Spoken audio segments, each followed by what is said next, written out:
what the state is not. The state is almost universally considered an institution of social service. Some theorists venerate the state as the apotheosis of society.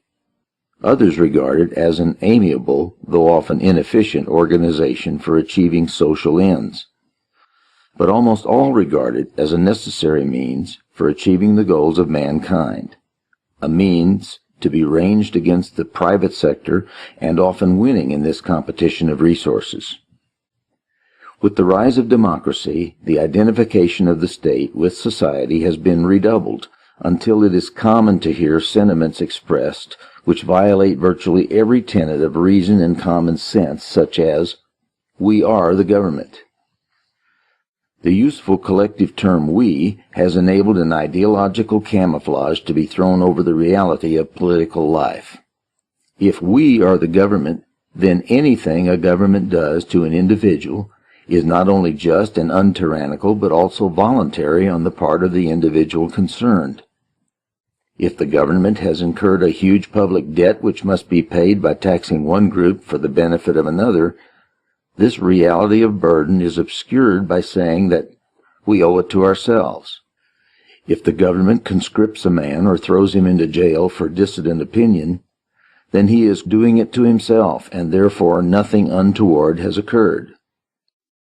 Under this reasoning, any Jews murdered by the Nazi government were not murdered.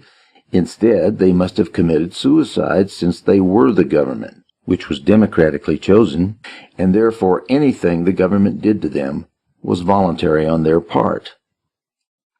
One would not think it necessary to belabor this point, and yet the overwhelming bulk of the people hold this fallacy to a greater or lesser degree.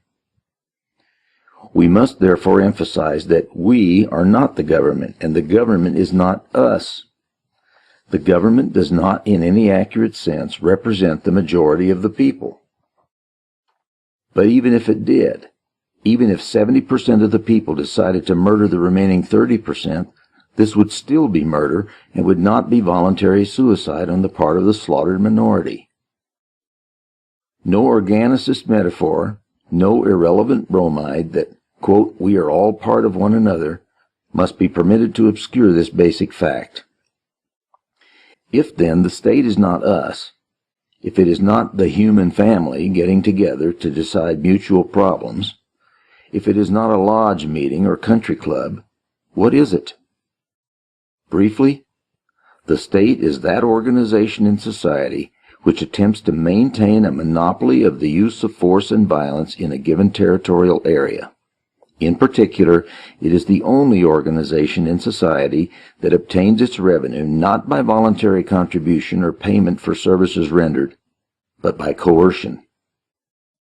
While other individuals or institutions obtain their income by production of goods and services and by the peaceful and voluntary sale of these goods and services to others, the state obtains its revenue by the use of compulsion, that is, by the use and the threat of the jailhouse and the bayonet. Having used force and violence to obtain its revenue, the state generally goes on to regulate and dictate the other actions of its individual subjects.